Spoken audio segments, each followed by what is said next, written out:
Best varicose veins చికిత్సనే పొందండి. నొప్పి లేని చికిత్స కోసం సంప్రదించండి ఎవిస్ హాస్పిటల్.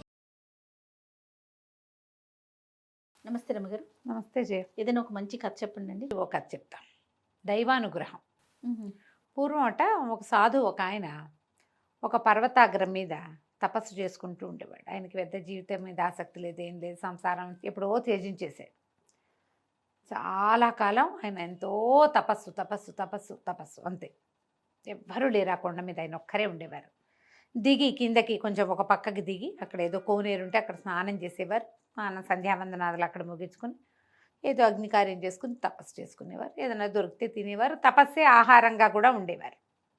అయితే ఏమైందట, ఒకనాడు ఐశ్వర్యానికి అధిష్టాన దేవత అయిన అమ్మవారు అతనికి ప్రత్యక్షమైంది. ఈ సాధువుకి ప్రత్యక్షమై, నాయనా, నీ కర్మ పరిపక్వత చెందింది, నీతో కొంతకాలం నేను ఉండాలి, నా అనుగ్రహంతో ఉండాలి నీకు, నిన్ను అనుగ్రహించడానికి వచ్చానని చెప్పింది.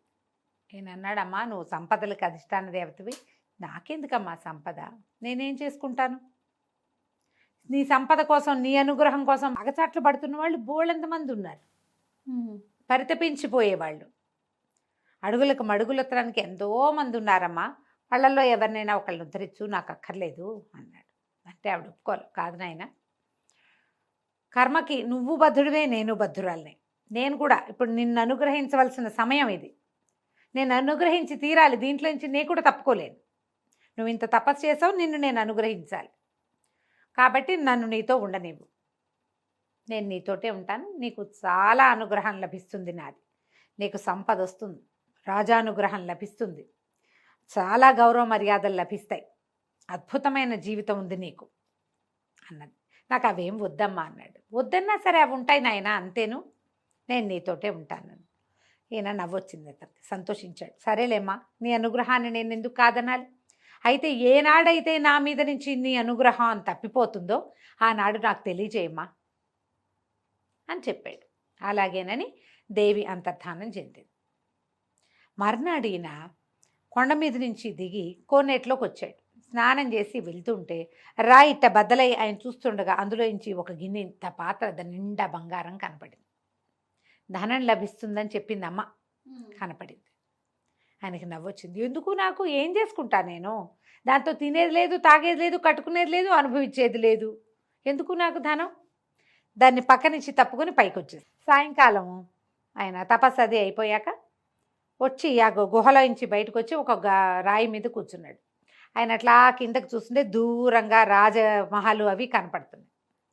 ఈయనకు ఒక లోపల నుంచి ఒక సరదా వచ్చింది, అమ్మ అనుగ్రహం ఏమిటో చూద్దాం. ఇంకా పొద్దునేమో బంగారం కనపడింది, మనకు అక్కర్లా. ఇంకా ఆవిడ చెప్పింది కదా, రాజాశ్రయం, రాజానుగ్రహం, ప్రజలు నేను జేజేలు పలుకుతారు, అడుగులకు మడుగులొత్తుతారు, ఏమిటో అది చూద్దామనుకున్నాడు. దిగి నడుచుకుంటూ వెళ్ళిపోయాడు. ఆ కొండంతా దిగి నడిచి మర్నాడు పొద్దున రాజుగారు సరిగ్గా లోపల సభ తీరి ఉండగా లోపలికి వెళ్ళాడు. ఈయన అలా లోపలికి వెళ్ళాడు. సభలోకి జనాలు చాలామంది కూర్చున్నారు. రాజుగారు తన సింహాసనం మీద ఉన్నాడు. ఎవరో మహానుభావుడు తేజస్వి నడిచొస్తున్నాడు, వచ్చాడు లోపలికని. ఆయన దిగి వంగిట్ట నమస్కారం చేశాడు. ఈయనకు ఒక గొప్ప సరదా వచ్చింది. రాజాశ్రయం ఎలా వస్తుందో చూద్దామని కాలెత్తి రాజుగారి కిరీటాన్ని ఒక్క తన్నుదన్నాడు. తలొంచి నమస్కరిస్తున్న రాజుని ఇట అనాలి, అంతే కదా. కాలుతో తన్నాడు. ఈ కిరీటం ఎగిరి అవతల పడింది. ప్రజలు హాహాకారాలు చేశారు, సైనికులు కత్తులు దూశారు, మంత్రులు వాళ్ళు అన్నారు, కొంతమంది ఉద్రేకపడ్డారు. ఇలాగే కదా జరుగుతుంది. అయితే దేవి అమ్మవారి ఈయన వెంటుంది. ఆమె మరి అనుగ్రహం ఉంటుందని చెప్పిందిగా. సరే, ఇతన్ను తన అనుగ్రహాన్ని పరీక్షిస్తున్నాడని ఆవిడకు కూడా తెలుసు. దేవి ఎట్లా అనుగ్రహించిందంటే, ఆ పక్కకి పడిపోయింది చూడు కిరీటం, అందులో నుంచి బుస్సుమంటూ ఒక తాచుపాము పిల్ల బయటకు వచ్చింది. ప్రజలు మళ్ళీ హాహాకారాలు చేశారు. అయ్య బాబోయ్, రాజుగారు ఆ కిరీటం రాత్రి పక్కన పెట్టి పడుకుంటాడు, ఈ తాచుపిల్ల ఎప్పుడో అందులో చేరింది, ఈయన చూసుకోకుండా పొద్దున్నే ఈయన నెత్తిమీద పెట్టేశారు. చెలికెత్తలేవరో వాళ్ళే కదా దాసులు పెడతారు. సరిగ్గా వేళకు వచ్చి మహానుభావుడు సన్యాసి ఈయన కాపాడాడు. ఓహో ఓహో అన్నారు. పాము పిల్లని చంపేశారు. మళ్ళీ ఆ కిరీటాన్ని పట్టుకొచ్చి సాధువు గారి చేతిలో పెట్టి మీ తమరే అలంకరించండి మహానుభావ అన్నారు. ఈయనే మళ్ళీ నెత్తి మీద పెట్టాడు. ఓహో అన్నారు. ఇక రాజు ఎంత సంతోషించాడు, ఎంత ఆనందించాడు. ఆ ఒక్క క్షణంలో ఎన్ని భావాలు ముప్పిరిగొన్నాయి ఇక్కడున్న జనం అందరికీ. అన్నీ కలిసి రాజుగారికి ఎంతో ప్రీతిపాత్రమైన వాడిగా అయిపోయాడు సాధువు. ఇక తమతో మాతో ఉండని బతిమిలాడుకున్నారు. ఒక పెద్ద భవనం కేటాయించారు, దానికి ఒక పెద్ద పక్కనే తోట, అందులో పెద్ద కొలను. మాతో ఉండండి అని బతిమిలాడి కొద్ది రోజులు ఉంచుకున్నారు. ఈయన ఏం చేశాడు, కొన్నాళ్ళు గడిచాక దేవి అనుగ్రహం కనపడుతోంది. అడుగులకు మడుగులు ఒత్తుతున్నారు. ఏ దేవాలయానికి వెళ్ళి ఆయన నడిచి వెళ్తే జనం అంతా తాగిలు పడిపోతున్నారు. రాజును కాపాడాడు మహానుభావుడు. కొండ మీద ఉన్న ఆయనకి రాజుగారి నెత్తి మీద ఉన్న కిరీటంలో తాచుపాము పిల్ల ఉందని తెలిసిందంటే సామాన్యమా మరి? అదే కదా కదా. అయితే ఏమైంది, ఈయన చూడగా ఒక రోజు రాత్రి ఆయనకి ఏమనిపించింది, అసలు దేవి అనుగ్రహం ఇంకా ఎంత ఉందో చూద్దాం. అర్ధరాత్రి వేళ ఆయన తన భవనం విడిచిపెట్టి రాజుగారి అంతఃపురం లోపలికి వెళ్ళిపోయాడు. రాజు రాణి పక్కపక్కనే శయనించి ఉన్నారు.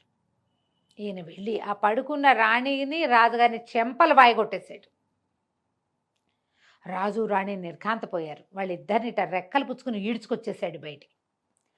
తీసుకొచ్చి బయట పారేశాడు. కాపలా వాళ్ళు పరిగెత్తుకొచ్చారు, అంతఃపుర రక్షకులు పరిగెత్తుకొచ్చారు, తృతీయ ప్రకృతులు కూడా ఉంటాయి, వాళ్ళంతా కూడా వచ్చారు, ఈటలు బారు చేసి పరిగెత్తుకొచ్చారు ఏదో జరిగిపోతుందని. ఇంతలో ఏమైంది, దేవి అనుగ్రహం ఈ ఏ భవనంలో అయితే రాజు రాణి పడుకుని ఉన్నారో అది కూలిపోయింది. ప్రజలంతా ఓహో అన్నారు. మళ్ళీ బాగుంది. ప్రజలంతా అసలు మామూలుగా కాదు.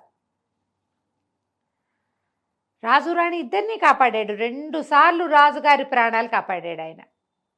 అందరూ అక్కడి నుంచి ఆ భవనం పడిపోయింది, దాన్ని ఎత్తారు. అవన్నీ ఈయన్ని మళ్ళీ ఇంకో ఓహో అన్నారు. ఇంకా కొంతకాలం ఉంచుకున్నారు. సరే, ఒకరోజు ఏమైంది, ఈయన తోటలోకి వెళ్ళాడు. వెళ్తే ఒక చక్కటి పసుపచ్చటి మామిడి పండు ఒకటి కనపడింది ఆయనకి. వెళ్ళి ఆ పండు కోసి పండు చేత్తో పుచ్చుకుని అటు ఇటు తిరుగుతుంటే రాజుగారు వచ్చి పొద్దున్నే దండం పెట్టాడు. మధ్యాహ్నం ఏమో అయిందిలే, దండం పెడితే ఈయన ఆ పండుని చేతిలో పెట్టాడు. ఈయన అదేదో ప్రసాదంగా భావించి రాజుగారు ఆ పండుని కళ్ళకు అద్దుకుని తీసుకుపోయాడు. మర్నాడు తింటాడు, చీకటి పడింది. సాధువుకి కల్లో కనపడింది అమ్మవారు. నాయన, నా అనుగ్రహం సమయం అయిపోయింది, నేను వెళ్ళిపోతున్నా, ఇంకా నేను నీతో ఉండట్లేదు చెప్పి. సరేని అనుకున్నాడు. పొద్దున్నే ఈయన లేచాడు.